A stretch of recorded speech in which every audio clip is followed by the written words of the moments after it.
Hello, and welcome to the Music Survival Guide, the independent musician's guide on how to survive in the music industry. My name is Phil, a mixing and mastering engineer. I hope you're all doing really, really good out there. I'm going to just kind of crack on with it this week because I've got an idea, I've got a central thought, and I've not really planned anything else because I think it's just a good idea to explore this topic completely. So, grab a coffee if it's the right time of day for that kind of thing. I mean, if it's not, grab a decaf maybe. Grab a pen, grab your phone, something like that, somewhere you can make some notes and have a think about this. The question I want you to think about is why? Why are you doing what you are doing? Now, this can apply to music, but can just apply to life in general. So to apply it to your music, why? Why are you in a band? What is your goal for being in that band?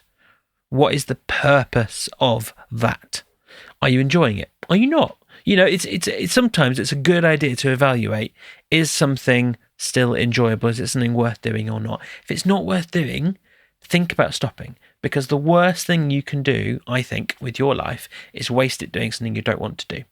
Now, I'm aware this is a podcast for musicians, and it sounds like I'm telling you to get out of music. I'm only saying that if you think you want to do something else. If there's a hobby, another passion, somewhere, another direction you want to go in life, follow it. There's no point in wasting your time doing something that you don't want to do. You've only got one life, so you've got to work out how to use it the best that you can. Think about why you're doing it. And then within that, say a band or an artist context, think specifically, what is the purpose of this rehearsal? Why are we here? What is the outcome that we want to see for this? What's the outcome? What's the purpose for this gig? Are we trying to get new friends? Are we trying to perform in front of certain contacts and maybe this can lead on to bigger and better things? Are we trying to use this essentially as a glorified rehearsal because it's a really small gig, that kind of thing? Go into something knowing why you were doing it. It will give you so much more purpose and drive, because I think a lot of musicians can find themselves, not deliberately, can find themselves without a direction, and that's not helpful. It's not useful to you. If you have a direction, if you know why you're doing something, it means you can be quite, in a way, one-track mind. I mean, if you're in a gig situation, they're like, okay, we're doing this gig really because we want to make a good contact with this particular person who's turning up, whatever it may be. That's not a reason to just ignore anyone who maybe becomes a fan on the back of this gig and wants to come and talk to you. Don't do that. Don't be a dick. Refer to previous episodes about that. But you've got to know why you're doing it. And then you can tell yourself if what you're doing is successful or not. Because if it achieves what it sets out to do, then that's great. If it doesn't, then that's a problem. A lot of bands will blindly go into recording and into releasing music. Why do you do that? Well, it's because it's what you should do as a band, isn't it? That depends. I think if you're doing this for fun, if you're just doing this because you enjoy doing it and you're there like, this is never going to be professional, we do a gig maybe once a month in our local venue, it's great fun, we audition some money, but that's all it is, that's fine. Do you need to release some music? And I'm aware, again, I'm saying this as a mixing engineer, maybe I shouldn't be, but it's a good question to ask yourself. Do you need to do that? Now, the question is different depending on how you view it. You can view it in the utilitarian way, as in music production, however you do it, is quite expensive or time consuming. It can be both. And there needs to be a clear goal for that. So it may be that you're trying to increase your monthly listeners on Spotify. It may be you're trying to get new fans online and create some, I hate to use the word content, but you're creating some content for people to listen to in a way. Your music is far more than content, don't get me wrong, but that's the kind of easy way to describe it. And that can be a big driver, and for a lot of bands that is. But if you're just doing this for fun, say once a month, and that's your position, then there's another reason you're doing it. There's another reason why you want to do this. Maybe you really like your music and you just want to have it recorded. You just want to have a version of it there that you can listen back to. Great, do it. Really just launch yourself into it, as long as you know why. A lot of musicians, and this is a great reason to do this, a lot of musicians want some music so that, say, in 30, 40 years' time, you can say, oh yeah, I used to be in a band, and here it is, look, here's some of our music that we recorded, and that you can tell people the story of how you recorded it or whatever, and how you used to gig and things like that. And that's great. That's a good reason to do it also. Kind of just posterity recording part of your life in a way. That's really important. If you go in knowing why you're doing it, that's great. That's great. Just don't go in going, we should just record some music because that's what a band does. That's what an artist does. That's not a reason to do it. That's not a point, not a purpose. Don't do it. Do not do it. Not worth it. Hope I can say that clearly enough. Don't do it. Not worth it.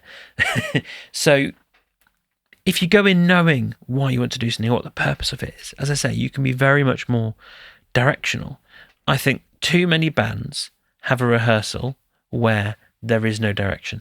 There is no purpose. Stop doing it. Stop having your unclear rehearsal. If you're doing it because you're a new band and you need to get tight and kind of really kind of play well together and lock in, great, do it. If you're writing music, great, do it.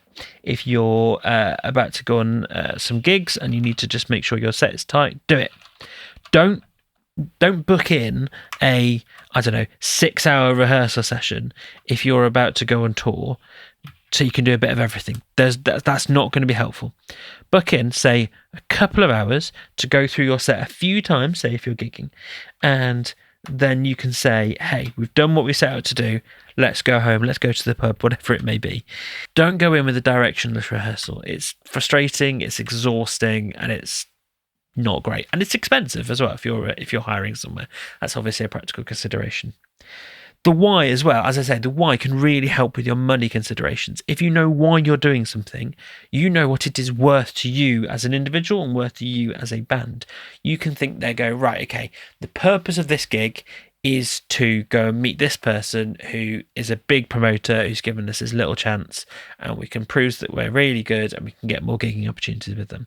It's up to you, it might be worth having a bit of a kind of a loss on this gig to potentially get some good gigs and bigger gigs later. That is something that you have to consider, and only you can consider it. It's not something that anyone else can work out for you. What is a gig worth to you, for example? That is something you're going to have to consider. You know, money in this day and age, especially in the UK, is quite tight.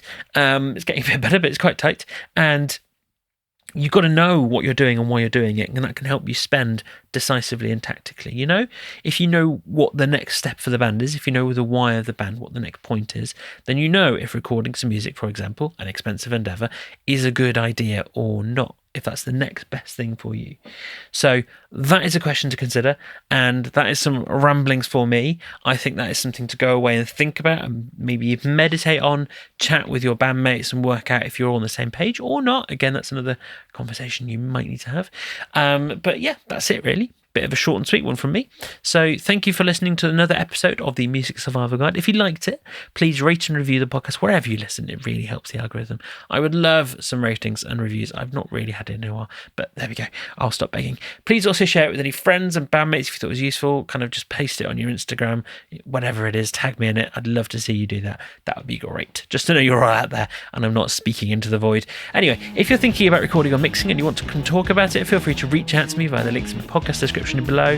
Facebook, Instagram, email, they're the kind of major ways of contacting me, and I will see you next time.